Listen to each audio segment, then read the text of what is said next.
Selamat sore Bapak Ibu Saudara sekalian. Hari ini kita break sebentar dari eksposisi Genesis karena kita akan membahas satu tema khusus tentang berkenaan dengan reformasi. Kita setiap Oktober kita merayakan Hari Reformasi tanggal 31 Oktober ketika Martin Luther menempelkan 95 tesis di Wittenberg. Hari ini kita akan membahas dari 1 Korintus. Mari saudara kita membuka dari 1 Korintus 1 ayat 18 sampai ke 31. 1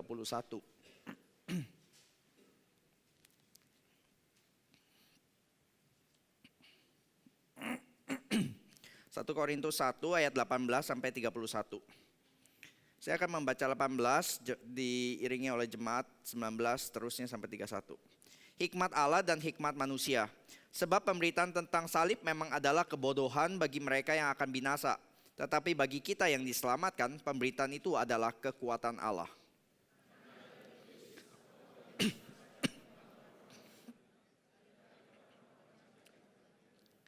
Di manakah orang yang berhikmat? Di manakah ahli Taurat? Di manakah pembantah dari dunia ini?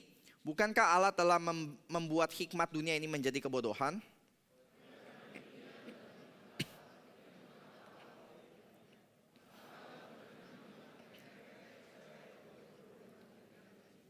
Orang-orang Yahudi menghendaki tanda dan orang-orang Yunani mencari hikmat.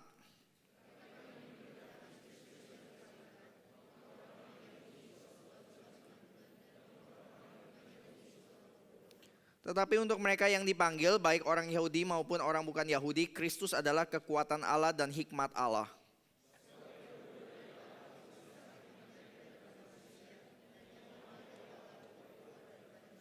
Ingat saja saudara-saudara bagaimana keadaan kamu ketika kamu dipanggil. Menurut ukuran manusia tidak banyak yang bijak. Tidak banyak orang yang berpengaruh. Tidak banyak orang yang terpandang.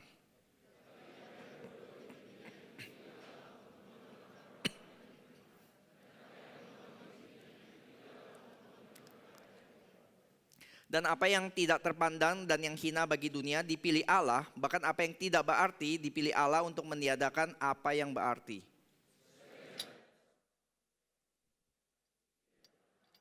Tetapi oleh Dia kamu berada dalam Kristus Yesus yang oleh Allah telah menjadi hikmat bagi kita. Ia membenarkan dan menguduskan dan menebus kita.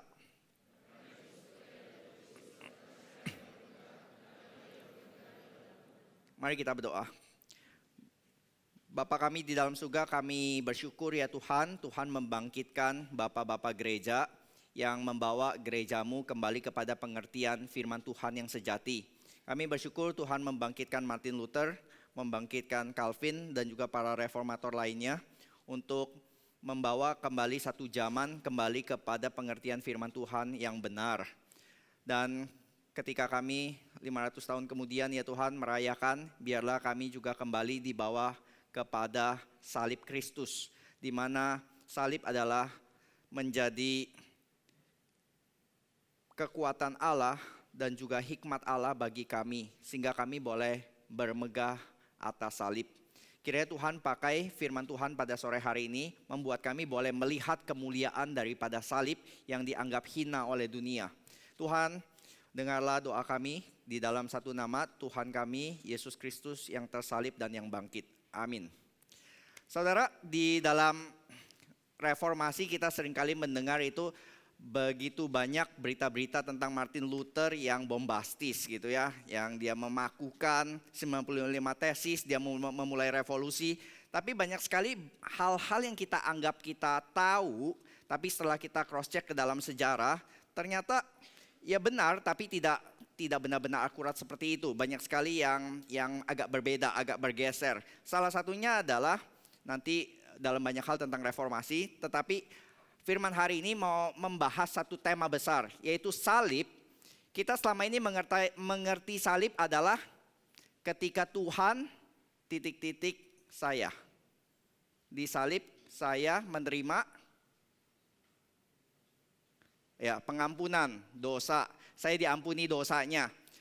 Saya diselamatkan. Kira-kira seperti itu. Hari ini Luther membawa satu pengertian, yaitu salib bukan hanya sebagai penyelamat, kita boleh gambarkan sebagai jaket penyelamat gitu ya. Karena salib kita menjadi selamat.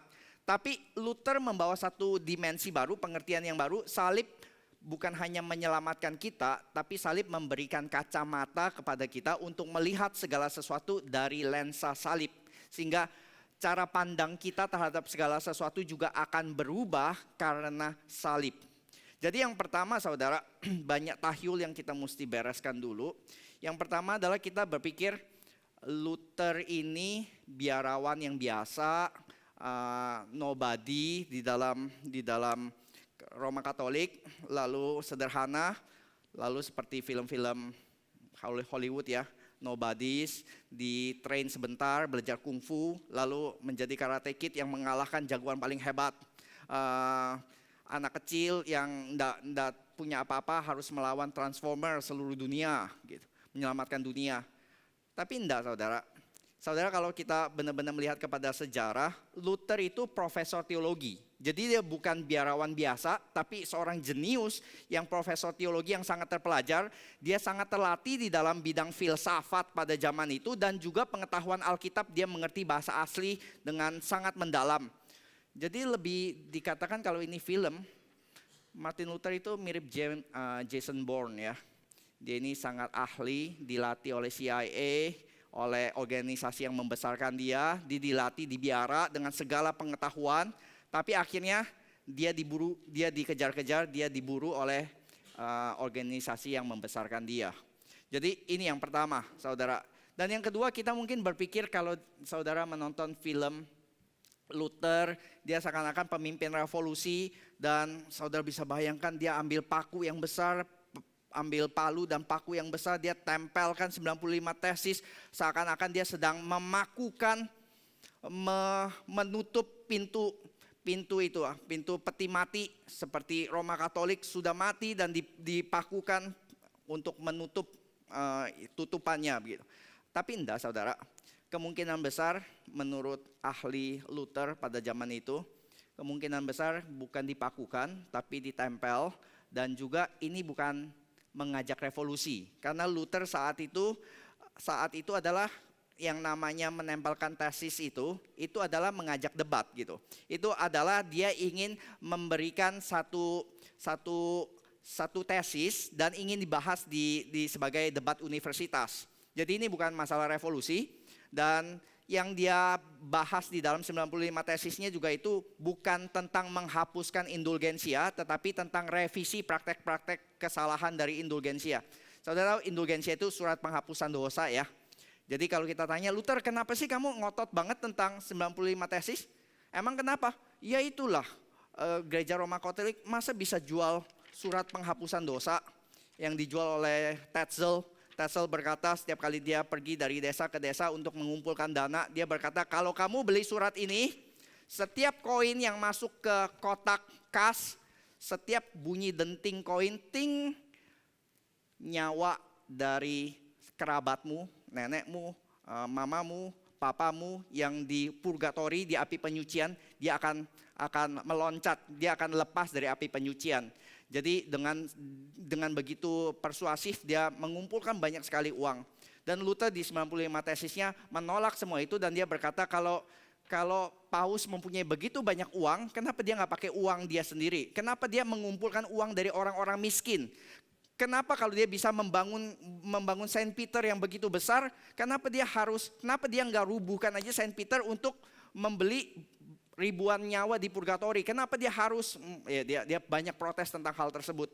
Itu kira-kira yang dilakukan di 95 tesis. Tapi yang kita lihat saudara, waktu dia menempelkan 95 tesis, dia belum terpikir tentang reformasi teologis maupun gereja, bukan. Ini lebih tentang masalah debat. Dan kalau dia mau berpikir tentang reformasi, tentang gereja, dia sudah menulis satu artikel yang jauh lebih radikal bulan sebelumnya. Tapi nggak menyentuh tentang indulgensia, nggak menyentuh tentang surat penghapusan dosa. Tapi dia sangat menyerang tentang filsafat dari gereja pada zaman itu. Tapi nggak ada respon sama sekali. Tapi kenapa waktu 95 tesis menyerang tentang surat penghapusan dosa, itu gereja bereaksi keras, sedangkan bulan sebelumnya tidak ada apa-apa. Karena ini saudara, Luther menyerang satu bagian yang paling sensitif dari gereja. Bukan teologinya, tapi masalah uang. Ketika masalah uang digoyang-goyang, maka gereja pada saat itu bereaksi dengan keras. Walaupun mulai tersulut, tapi itu bukan api besar langsung semua orang ikut reformasi. Enggak saudara, itu sangat pelan, tapi api kecil itu sudah mulai menyulut. Sudah mulai menyulut dan mulai ada reaksi dari orang-orang sekitar, mulai ada reaksi juga dari gereja. Dan 6 bulan kemudian, jadi saudara bisa bayangkan ya, selama 6 bulan tuh nggak terlalu ada demo besar di Wittenberg, nggak ada seperti itu. Tapi 6 bulan kemudian Luther dipanggil ke Wittenberg, satu kota, di mana dia disuruh mempresentasikan pandangan teologis dia. Dan ini yang lebih important dibanding 95 tesis menurut banyak sejarawan. Apa sih ini Heidelberg Disputation? Heidelberg Disputation yang 6 bulan kemudian itu memberikan kesempatan penting, dan ini jauh lebih bahaya dibanding 95 tesis. Kalau sebelumnya gereja itu marah karena buah-buah uang-uangnya ini digoyang-goyang, dicabutin sama Luther. Tapi ini gereja mesti sangat was-was karena yang dilakukan Luther di Heidelberg itu dia sedang pegang kapak dan sedang mencoba menebang pohonnya dan mencabut akar-akarnya. Jadi kalau yang 95 tesis hanya ngomongin tentang praktek-praktek penjualan yang di luar, tapi di sini Luther ngomong tentang teologi yang mendalam, yang mendasari dari gereja saat itu. Dan signifikansinya ada 2 hal. Signifikansi yang pertama adalah waktu dia menyampaikan teologi seperti ini ya saudara, ada satu reformator yang akan sangat penting di masa kemudian yang juga hadir di Heidelberg saat itu, yaitu Martin Bucer. Saudara yang pernah mendengar Martin Bucer itu nanti menjadi tokoh reformator yang sangat penting. Martin Bucer nanti akan menjadi mentor dari John Calvin. Martin Bucer juga yang mencoba mendamaikan antara Luther dan Zwingli. Dia tokoh yang tidak kalah besar dari Luther. Dia mempengaruhi Lutheran, mempengaruhi Calvinis, mempengaruhi Anglican juga karena nanti dia mati di Inggris. Jadi ini yang pertama, apinya itu mulai menyambar ke tokoh-tokoh reformator lainnya yang akan menjadi sangat penting. Jadi mulai dari Luther ke Bucer, nanti ke Calvin, ke tokoh, akhirnya menyebar semakin banyak dan akhirnya tidak bisa terkontrol lagi oleh gereja Roma Katolik pada zaman itu. Itu signifikansi yang pertama, menyebarkan api ke tokoh-tokoh yang lain. Yang kedua adalah ini yang akan kita bahas hari ini, yaitu di dalam disputasi tersebut dia menjelaskan tentang apa itu salib. Apa itu yang namanya perbedaan antara teologi salib dengan teologi kemuliaan. Dia sebenarnya tidak pakai kata teologi, tapi dia pakai kata theologian. Karena dia melihat ini bukan satu abstraksi konsep-konsep dari doktrin teologi, tapi dia memperbandingkan 2 teolog gitu ya, 2 macam orang yang punya teologi yang berbeda. Yang pertama teolog salib, yang kedua teolog kemuliaan. Nah bedanya apa saudara dari 2 macam teolog seperti ini? Yaitu adalah teolog yang memegang teologi kemuliaan, itu mereka mempunyai satu konsep seperti ini. Yaitu yang pertama saudara, tiga konsep ya, 3 konsep besar yang nanti saya bandingkan. Yaitu adalah yang pertama adalah manusia memiliki kemampuan untuk melakukan kebaikan yang ada dalam dirinya. Dan saudara akan lihat ini satu pandangan yang cukup banyak beredar baik di dalam zaman saat itu maupun zaman sekarang, bahwa saudara itu tidak jelek-jelek amat, tidak bangkrut amat, tidak nol gitu. Saudara masih punya modal untuk menghadap Tuhan. Seperti kalimat yang kita sering dengar, just do your best and God will do the rest gitu. Jadi kamu kerjakan sebaiknya, nanti Tuhan bersinergi, bekerja sama dengan engkau. Dan yang kedua adalah walaupun setelah kejatuhan, manusia tuh masih punya kemampuan untuk memilih yang baik. Dia masih punya kemampuan. Jadi kalau saudara itu laptop, ini belum total shutdown. Ini masih beberapa sektor masih function properly, masih bisa memilih mana yang baik yang enggak. Mesinnya itu bukan benar-benar hancur, tapi masih ini ya, masih bisa bekerja sebagian walaupun tidak sempurna. Yang ketiga adalah manusia tidak bisa diselamatkan tanpa bekerja sama dengan kebenaran yang diberikan Allah, sinergistis gitu. Seperti manusia bisa diselamatkan selama ya kamu juga harus mengacungkan tanganmu kalau engkau ingin diselamatkan dari tenggelam. Jadi ada tangan Tuhan maupun juga ada tangan manusia. Itu kerjasama antara manusia dengan Tuhan. Ini ya ini yang dikatakan teolog glory. Sedangkan kalau Theologian of the Cross yang dijelaskan oleh Luther dan sebenarnya dia melanjutkan saja dari Agustinus, yaitu adalah ini. Teologi salib itu memberitakan apa yang tampak bodoh bagi dunia seperti yang kita baca di 1 Korintus 1 ini. Yaitu adalah ini, manusia sama sekali tidak dapat memperoleh kebenaran. Kita itu bukan cuma sakit, kita bukan cuma sekarat, kita itu dikatakan mati seperti mayat. Jadi kalau dikasih sesuatu makanan apapun kita tidak akan bisa bereaksi. Kita dikasih apapun kita totally passive, tidak bisa berespon di hadapan Tuhan kecuali Tuhan bangkitkan terlebih dahulu. Jadi bukan cuma masalah kita tidak mampu berbuat apa yang baik, tapi kita totally mati menurut Luther. Dan yang kedua adalah manusia itu tidak bisa menambahkan atau meningkatkan kebenaran yang sudah diberikan di dalam salib.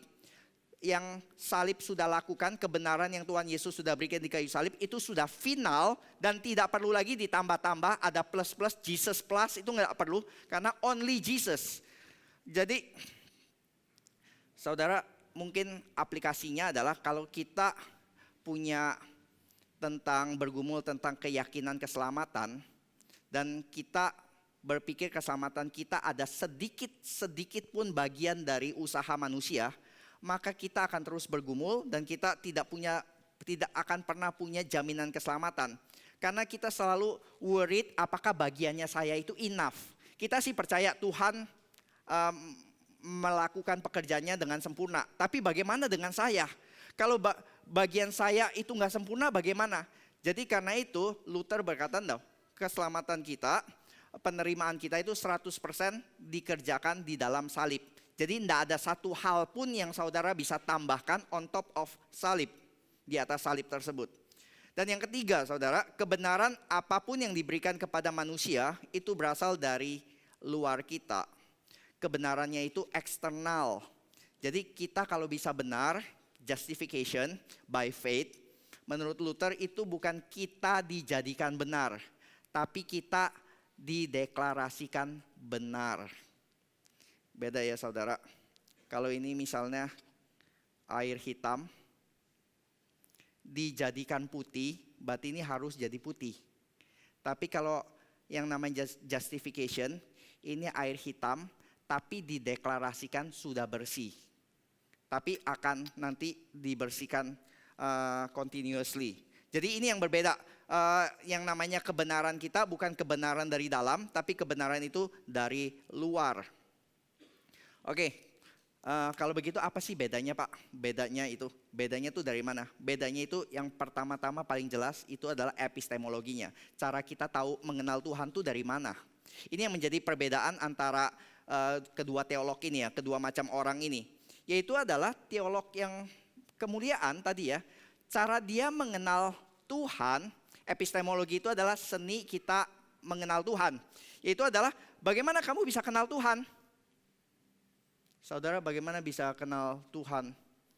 Maka teolog glory akan berkata, yaitu kita harus cari Tuhan seperti yang kita pikirkan. Jadi teolog glory itu memakai yang namanya reason dan speculation. Itu yang namanya pakai kemampuan otak untuk mencapai Tuhan. Jadi kalau banyak hal yang kita nggak ngerti tentang Tuhan ya, Tuhan tuh kayak gimana ya bentuknya ya? Iya, Alkitab nggak menyatakan ya. Oke, mari kita coba pikir, kita coba spekulasi seperti apa ya. Jadi teolog glory itu tidak bisa terima Tuhan yang tersembunyi. Jadi dengan kekuatan rasio kita berusaha untuk mengenal Tuhan. Dan saudara kalau semakin baca Luther itu terkenal suka pakai kalimat yang bombastis dan kadang-kadang agak nyeleneh gitu ya. Dia pakai katanya ini, saudara. Teolog glory itu seperti orang yang mau ngintip Tuhan yang tersembunyi, melihat Tuhan waktu nude. waktu telanjang gitu, apa adanya. Di ketersembunyiannya dia berusaha naik tangga ke surga dan melihat Tuhan di tempat yang tersembunyi. Yang katanya peek at God in the nude, Deus nudus. Wah, itu bahasa-bahasa ininya lah ya. Bahasa-bahasa nyelenehnya si Luther. Jadi seakan-akan kita bisa mengenal Tuhan apa adanya di luar dari yang dinyatakan oleh Alkitab. Dengan pemikiran kita, dengan rasio kita. Dan ini yang namanya, tadi masih spekulatif ya. Coba kita bahas sedikit lagi bagaimana mereka membangun teologi. Yang membangun teologi mereka adalah mereka membangun teologi mereka atas apa yang mereka pikir tentang Allah, bukan tentang apa yang Allah nyatakan dari Alkitab. Sekali lagi ya, mereka membangun teologi mereka atas apa yang mereka pikir tentang Allah. Sehingga saudara ketika mereka naik ke surga dengan tangga mereka, dan mereka akan menemukan Allah itu persis seperti yang mereka sangka, seperti mereka pikir. Kalau Keller menjelaskan begini saudara, Tim Keller pernah menjelaskan, saudara bisa menyembah Tuhan, pikir menyembah Tuhan, tapi sebenarnya saudara sedang menyembah berhala. Maksudnya tuh gimana? Saudara ingat 10 hukum kan ya? Hukum yang pertama adalah jangan ada Allah lain di hadapanku. Yang kedua adalah jangan membuat patung yang menyerupai Allah, gambaran Allah apapun gitu. Jadi yang pertama itu berbicara tentang false god. Kamu jangan menyembah false god, Allah yang palsu. Tapi yang kedua itu agak berbeda nuansanya. Yang kedua itu adalah kamu jangan menyembah Tuhan yang benar dengan cara yang salah. Kalau hukum yang pertama itu berbicara jangan menyembah Allah yang salah. Kalau hukum yang kedua itu adalah jangan menyembah Allah yang benar dengan cara yang salah. Dengan membuat patung-patung, dengan membuat gambaran kita tentang Tuhan. Jadi ketika saudara mendefinisikan Tuhan seperti ini ya. Kayaknya Tuhan itu seperti titik. Ketika saudara menjawabnya itu sesuai dengan anggapan saudara, pikiran saudara, dan itu tidak ditemukan oleh Alkitab, maka saat itu itulah yang namanya penyembahan berhala. Karena kita berpikir mungkin Tuhan itu seperti kakek tua di surga yang begitu mengasihi cucunya. Nah itu hanya one sided dari Alkitab. Karena itu kenapa ya waktu anak lembu emas, waktu Israel menyembah anak lembu emas, mereka bukan menyembah dewa yang lain. Mereka tidak jatuh di penyembahan yang pertama, di hukum yang pertama, tapi mereka jatuh di hukum yang kedua. Karena waktu Harun selesai membuat anak lembu emas itu, dia berkata, inilah Yahweh yang membawa engkau keluar dari tanah Mesir. Jadi mereka berpikir gambaran mereka, Allah yang kuat yang membawa kita keluar dari tanah Mesir. Gambaran binatang apa yang paling kuat? Saat itu adalah lembu. Jadi mereka menggambarkan Allah itu sebagai lembu, kuat.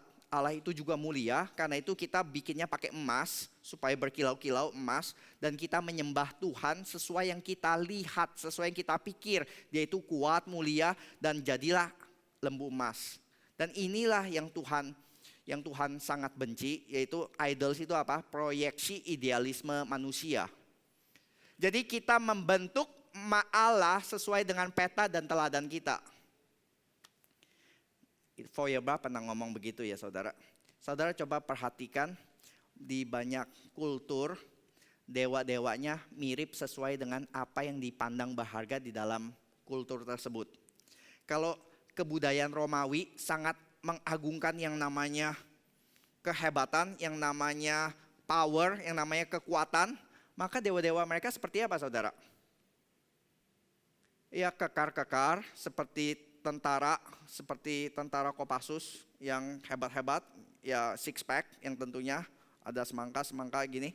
Tapi kalau kebudayaan yang sangat mementingkan uang, dewanya seperti apa saudara?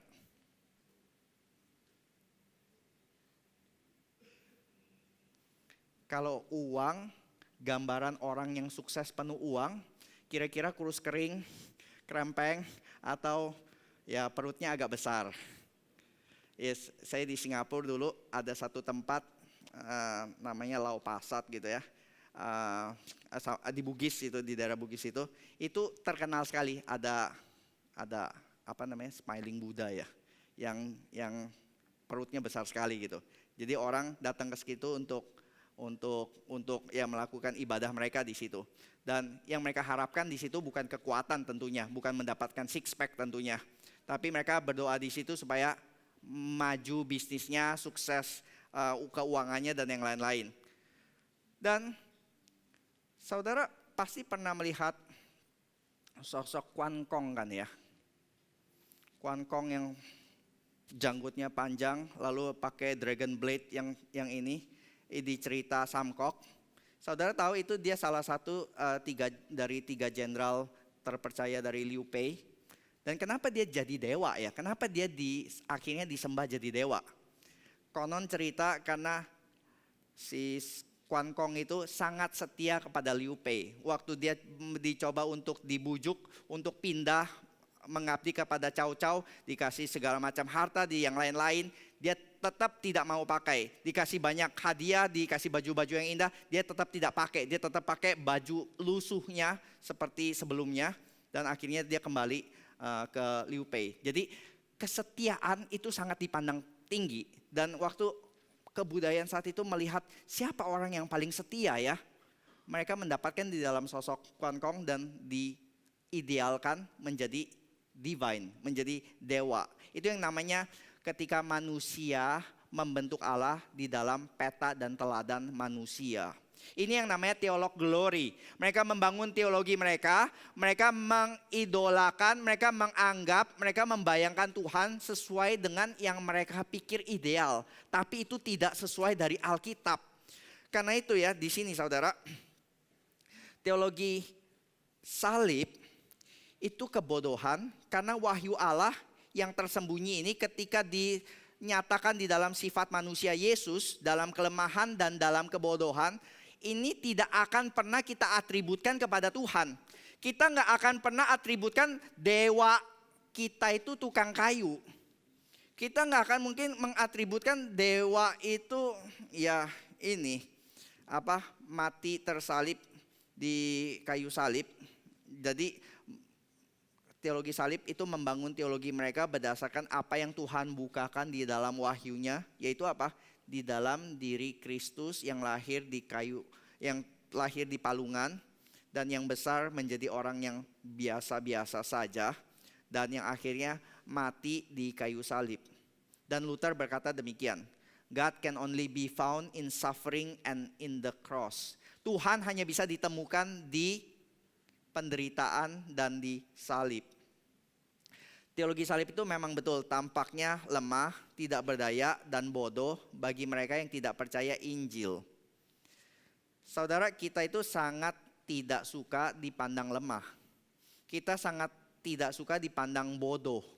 Kita sangat tidak ingin kelihatan bodoh di kelas. Karena itu saya percaya setiap kali kelas ya, terus ditanya, siapa yang mau menjawab pertanyaan ini? Dan saudara akan lihat di kelas Indonesia apa yang terjadi? Tidak ada yang angkat tangan. Tidak ada yang angkat tangan. Kenapa nggak ada yang angkat tangan? Karena takut salah jawab. Kalau salah jawab berarti kelihatan bodoh gitu. Jadi nggak ada yang berani angkat tangan gitu.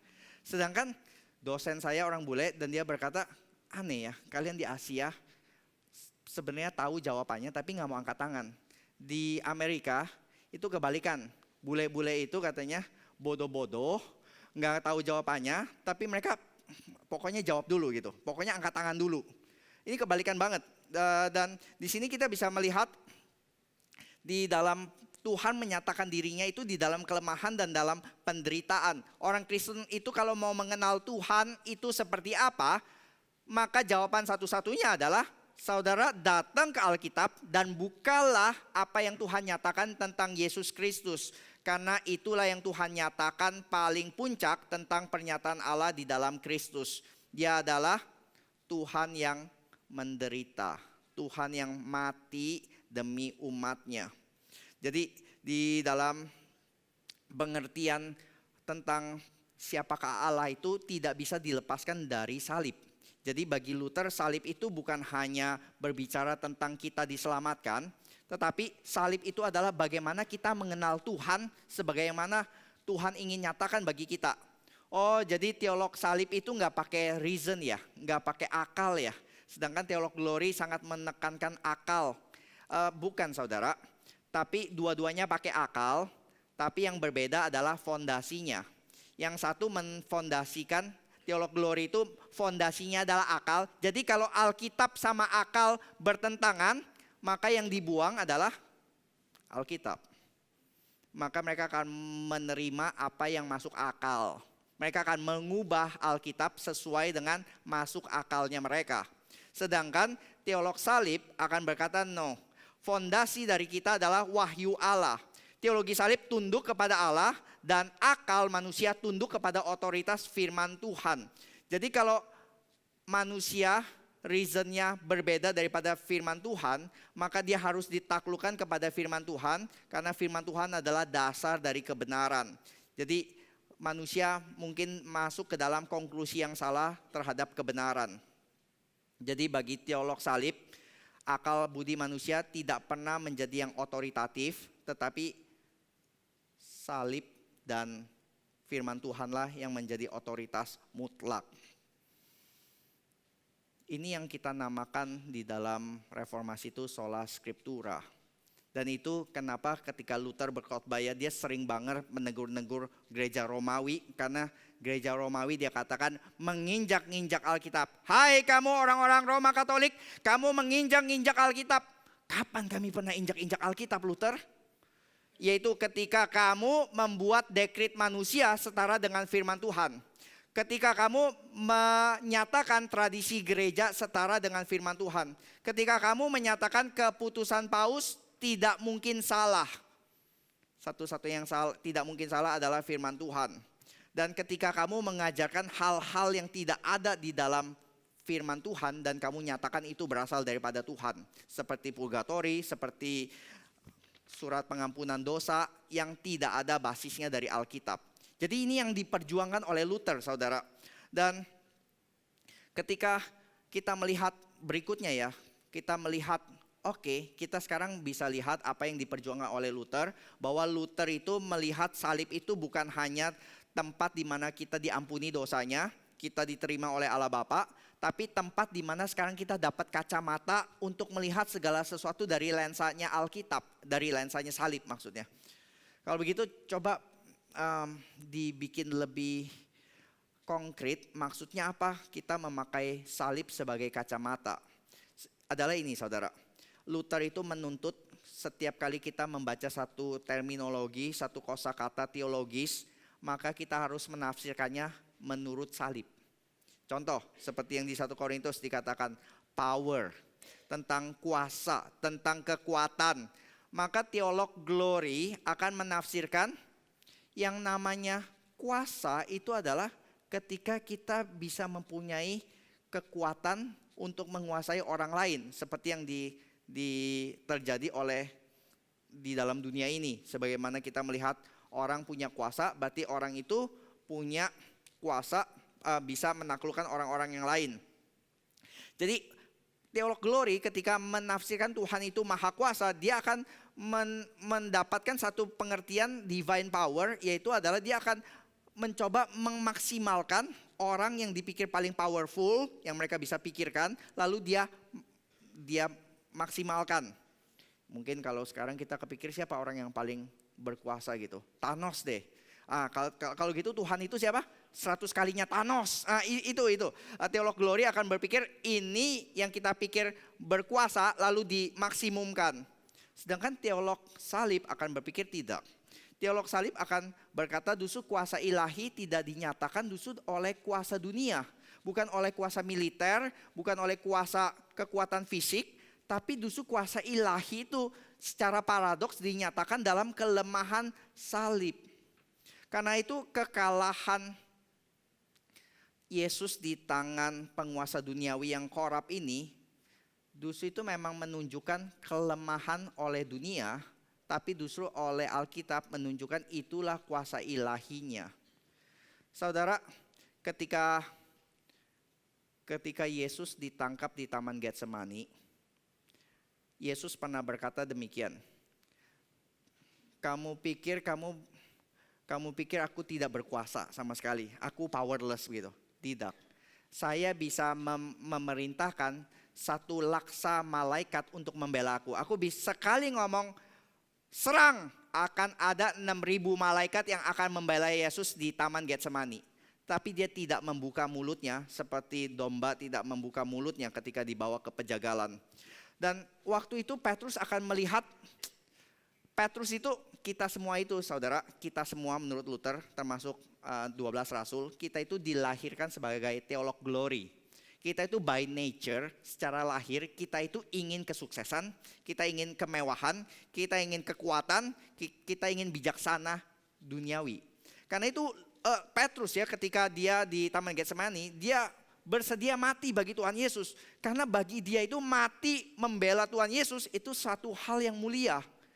Tapi kalau Tuhan Yesus menyerahkan dirinya, ditangkap musuhnya tanpa perlawanan apa-apa, bagi Petrus itu satu kebodohan luar biasa. Apalagi kalau Yesus itu punya satu detonator yang bisa meledakkan semua prajurit pada saat itu, dan dia tidak pakai itu. Malah dia berikan detonatornya kepada tentara-tentara yang menangkap dia.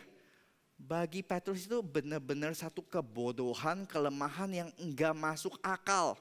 Oleh karena itu saudara, karena itu enggak masuk akalnya si Petrus, apa yang dilakukan oleh Petrus yang semalam sebelumnya sudah berkoar-koar, walaupun harus mati aku akan membela engkau. Ternyata Tuhan enggak melawan gitu. Kalau dia melawan, Petrus bersedia memberikan hidupnya bagi Tuhan Yesus. Tapi karena ini enggak masuk akal, begitu bodoh, Petrus lari meninggalkan Tuhan Yesus. Dan ini yang terjadi. Ini yang terjadi oleh murid-murid yang lainnya. Mereka tidak bisa menerima Tuhan yang powerless. Dan dia tidak mampu menerima fakta Kristus mati di tangan musuhnya willingly. Dan saudara pikir kita kebal dari hal tersebut? Kita tertawa menertawakan si Petrus yang bodoh itu? Enggak saudara. Kita by nature itu teolog glory. Kita itu suka power. Dan saudara pikir kita gereja bebas dari power, dari rebutan kuasa? Enggak saudara, kita melihat di gereja banyak sekali rebutan kekuasaan. Banyak sekali yang enggak mau turun dari kursi ketua sinode. Enggak ada yang mau turun dari kursi majelis. Ya, saya pernah cerita kali sebelumnya ya, ada gereja sinode lain yang berkata dia pindah dari gereja lain ke sini, dan dia lihat kontrasnya begini.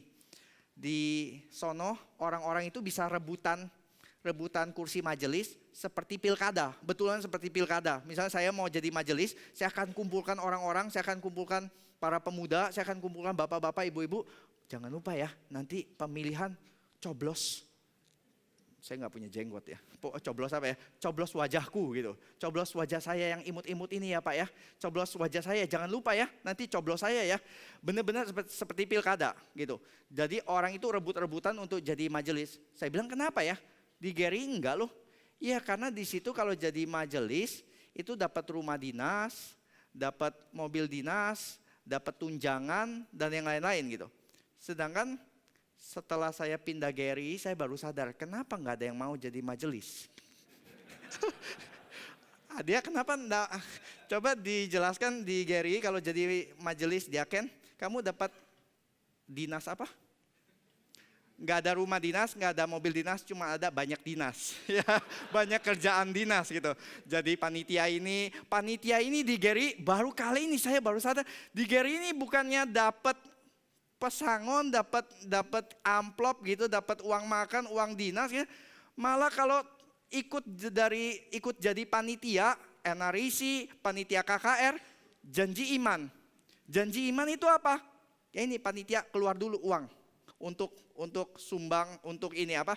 Berbagian di dalam pekerjaan Tuhan yang pertama. Oleh karena itu saudara mengerti kenapa di sini tidak ada yang rebutan kursi diaken dan kursi majelis? Karena tidak ada privilege-nya. Karena tidak ada kuasa yang melekat di jabatan itu. Yang saudara dapatkan di diaken dan majelis di GRII, yang saudara dapatkan adalah pengorbanan dan hanya pengorbanan. Sedangkan yang orang inginkan adalah sampai rebut-rebutan adalah kuasa. power, benefit, privileges, hak istimewa. Itu orang bisa rebut-rebutan. Tetapi ketika digeri pemilihan diaken, semua langsung rendah hati, jangan saya. Dia saja, dia lebih matang dari saya gitu. Kita akan tiba-tiba semua rendah hati sekali. Dan kalau di pemilihan ketua tiba-tiba begitu ya. Siapa yang jadi ketua NRIC tahun ini? Semua langsung dengan mengheningkan cipta sambil berdoa. Bukan aku, melainkan dia. Kita akan bernyanyi pokoknya siapa saja. Dan ketika Patong menyebut satu nama, siapa yang setuju? Semua langsung angkat tangan, setuju gitu. Kita salibkan dia rame-rame bersama-sama. Yang penting bukan saya gitu. Karena kita tahu kalau kita jadi ketua, kita jadi panitia, yang dapat adalah bukan privileges, bukan hak istimewa, tetapi pengorbanan. Karena itu saudara, Luther berkata betul, setiap dari kita teolog glory. Nggak ada dari kita yang teolog salib. Hanya anugerah Tuhan yang bisa memindahkan kita dari teolog glory ke teolog salib. Sekarang kalau kita melihat power itu dari salib, maka kita akan melihat yang Alkitab ajarkan tentang kuasa. Itu bukan kuasa untuk menekan, untuk mendapat, tapi kuasa untuk memberi dan memberi. Maka sekarang kalau kita lihat tentang wisdom di sini, tentang hikmat. Apa sih hikmat itu? Maka teolog glory akan berkata, yang namanya hikmat itu adalah ketika kamu mempunyai IQ, kamu mempunyai akses lebih, kamu bisa tahu lebih banyak daripada orang-orang yang lain. Kamu bisa konspirasi, dan ini yang dilakukan oleh orang-orang Farisi, pemimpin-pemimpin agama. Mereka pandai sekali itu memakai Yudas sebagai perpanjangan tangan mereka. Mereka pandai sekali itu menggolkan Pilatus supaya menghukum mati Yesus. Jadi bukan kami yang berlumur darah tangannya, tetapi Pilatus dan tentara-tentara Romawi itu. Ini yang dikatakan pintar, berbijaksana oleh dunia. Tetapi bagaimana teolog salib melihat yang namanya hikmat? Dikatakan di sini yang namanya hikmat adalah Allah yang Maha Kuasa berinkarnasi menjadi manusia untuk menolong manusia, tapi akhirnya justru mati di tangan manusia. Satu kebodohan. Kalau saudara betul-betul hidup di bawah salib Tuhan Yesus, saya percaya 100% kita semua akan berkata, salibkan dia, salibkan dia. Dan mungkin ada dua dari kita yang disalibkan di sisi kiri dan kanan. Dan apa yang dilakukan oleh dua penjahat di samping kiri kanan Tuhan Yesus? Mengolok-ngolok. Kamu bilang kamu juru selamat? Kalau kamu juru selamat, selamatkanlah kami. Maka kami akan percaya kepada engkau. Ini satu kebodohan luar biasa. Juru selamat yang tidak bisa menyelamatkan dirinya. Saudara gak akan mau percaya kepada juru selamat yang model begini. Saudara gak mau itu ke dokter kulit. Saudara mau dapat kesembuhan dari jerawat saudara. Saudara ke dokter dan saudara buka pintu, dia lebih jerawatan. Saudara gak mau gitu ya. Saudara mau ke dokter untuk hisap lemak. Saudara lihat, wah dokternya lebih gemuk lagi. Saudara gak mau yang seperti itu. Saudara akan bilang itu satu kebodohan, satu ironis, dan itu yang terjadi. Tapi ketika Paulus berdebat dengan para filsuf di Areopagus, dia tidak memakai filsafat dunia. Dia sangat ahli memakai filsafat-filsafat. Dia sangat menguasai tersebut. Tapi yang dipakai apa, saudara? Ketika dia berfilsafat dengan para filsuf, ya dia pakai pengertian mereka, tetapi ditutup dengan Allah yang mati. Dan bagi filsuf itu satu kebodohan. Tetapi bagi Paulus ini satu center pemberitaan yang tidak mungkin tidak harus diberitakan kepada mereka. Walaupun ini dianggap sebagai kebodohan bagi filsuf, tapi justru ini yang harus kita perjuangkan. Karena ini center daripada hikmatnya Allah. Saudara, kemarin saya pelayanan di Australia. Kalau di sini kita bergumul dengan demo dan ini ya, ekstremisme dan radikalisme. Kalau kita dikatakan kalau penginjilan itu takutnya adalah takut apa? Takut dibacok, takut dianiaya oleh orang-orang kaum ekstremis. Kalau di situ nggak ada, saudara. Di situ kesulitan penginjilan di dunia barat akan jauh berbeda. Yang mereka sangat takutkan bagi anak-anak muda untuk menginjili rekan-rekan mereka di kampus adalah ketika mereka membuka Alkitab dan berkata, percayalah kepada Yesus. Dan orang-orang bule itu akan berkata, you still believe in Jesus? Di zaman begini lu masih percaya Yesus? Mitos dan kepercayaan kuno zaman dulu? Kami sudah meninggalkan semua itu, kami sudah modern, kami sudah beralih daripada tahyul-tahyul pada zaman itu.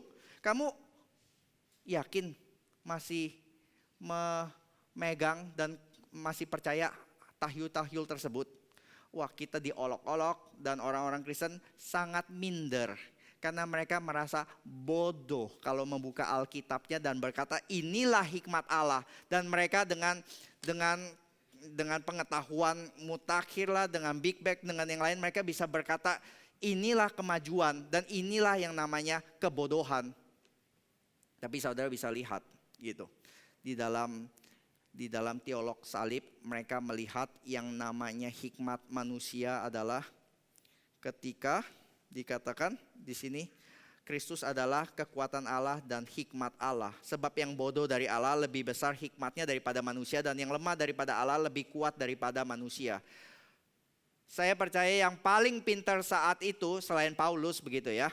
Tuhan berhak memakai Paulus yang paling pintar, tapi masih banyak Sanhedrin, orang-orang Farisi, ahli-ahli Taurat yang sangat-sangat pintar. Tetapi siapa nama-nama mereka? Kita nggak kenal sekarang ini. Dan mereka tidak dipakai Tuhan. Tapi siapa yang dipakai Tuhan? Nelayan-nelayan yang mungkin gak punya S2 gitu, gak punya S1 bahkan, yang gak punya gelar. Tapi mereka lah yang mengguncang dunia. Mereka lah yang menulis kitab-kitab yang menjadi bestseller sepanjang zaman dan masih dibaca sampai sekarang. Tapi di mana Cicero? Di mana filsuf-filsuf yang namanya Plato, Socrates? Ya, sebagian kecil dari kita masih baca. Tapi sebagian besar dari kita mungkin tidak akan mengerti apa yang dan tidak lagi membaca apa yang mereka katakan. Tetapi ketika salib bukan hanya membaca ulang apa yang dikatakan tentang kuasa, tentang hikmat, dan juga tentang righteousness, tentang kebenaran. Maka teolog glory sekali lagi menafsirkan yang namanya kebenaran itu sebagai sesuatu yang mereka produce. Jadi saya diterima Tuhan karena I am good enough. Saya melihat, saya kalau ke kantor, saya apply CV, saya diterima karena saya banyak plus poinnya. Saya ditolak karena saya tidak memenuhi syarat. Jadi ketika saya datang ke kantor, ke perusahaan, saya mendapati plus and minus. Kalau saya banyak plusnya saya diterima. Kalau saya banyak minusnya saya tidak diterima.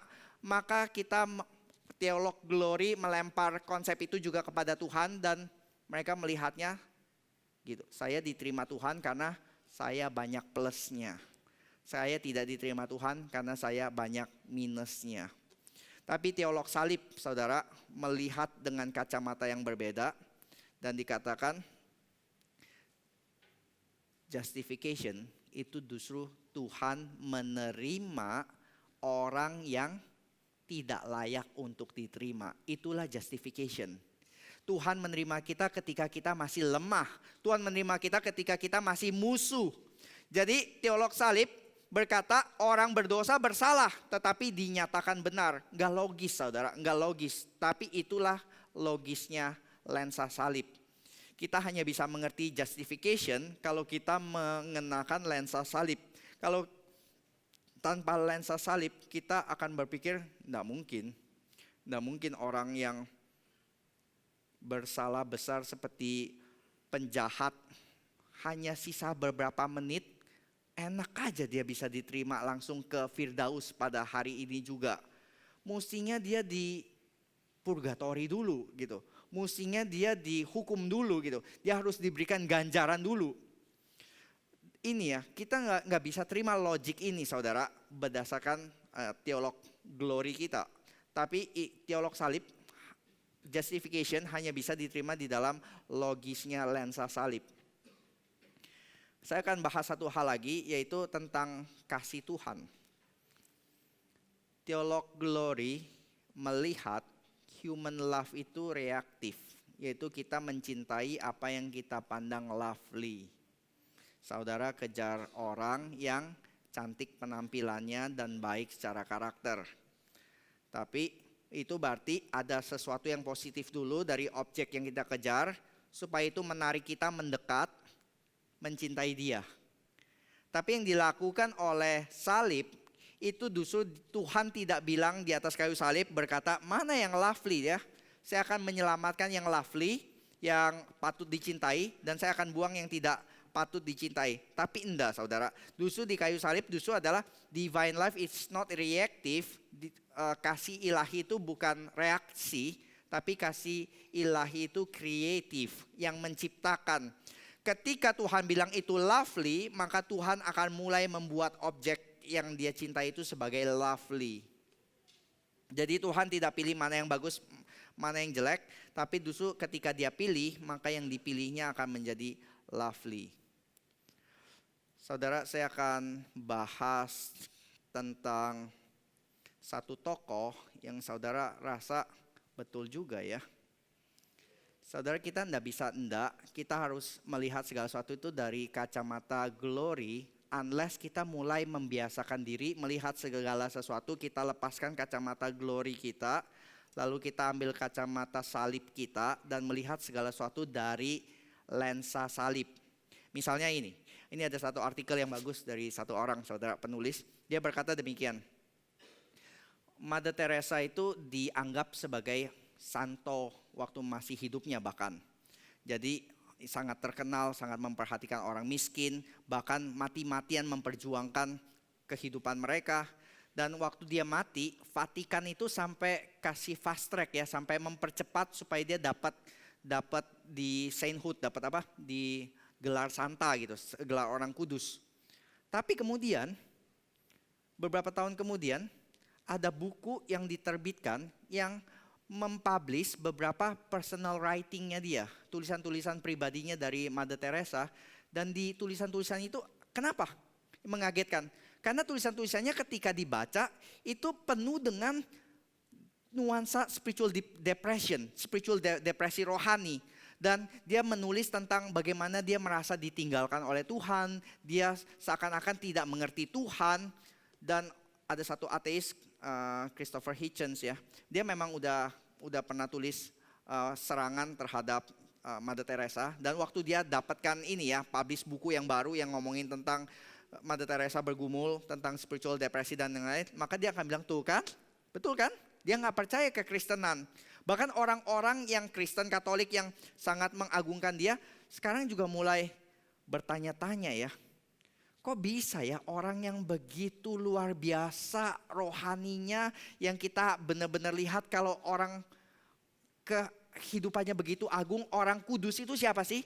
Orang mungkin akan langsung kepikir Mother Teresa begitu. Tapi kok bisa sih dia bergumul begitu dalam tentang kehadiran Tuhan, tentang depresi rohani? Maka beberapa orang mulai berpikir, iya mungkin juga gak cocok ya dia dianggap sebagai santa. Maka penulis ini yang saya setuju, dia berkata justru enggak. Kabar tentang Mother Teresa, The Dark Night of the Soul, pergumulan lembah-lembah bayang mautnya, itu justru menunjukkan bahwa dia benar-benar orang yang kudus. Orang kudus, bukan dalam pengertian Roma Katolik superhero itu, tapi orang kudus yang secara Alkitab. Orang kudus yang Alkitabiah, yang dia menaruh harapannya itu di dalam Kristus, bukan di dalam dirinya. Yang dia menaruh feelingnya, dia percaya bukan kepada feelingnya, bukan kepada hasil karyanya, bukan kepada perbuatannya, atau bukan kepada pengalaman-pengalaman mistisnya di masa lalu. Tapi justru dia berjalan dengan percaya, dengan iman, dan bukan dengan melihat. Dan saudara kalau membaca biografinya Luther, saudara juga akan mendapati hal yang sama. Luther itu sangat penuh pengalaman dengan spiritual depression. Dia, saya sampai depresi. Dia itu juga mengalami banyak spiritual depression. Luther itu juga banyak gangguan secara spiritual struggle, secara teror, bahkan mengalami masa-masa putus asa. Dan tapi Luther berkata ya, masa-masa itu ya, pencobaan-pencobaan dalam hatinya itu ya, dalam hidupnya itu, justru membawa dia, menarik dia kepada firman Tuhan. Dan dia tidak berdiam di kolam self pity-nya dia. Dia tidak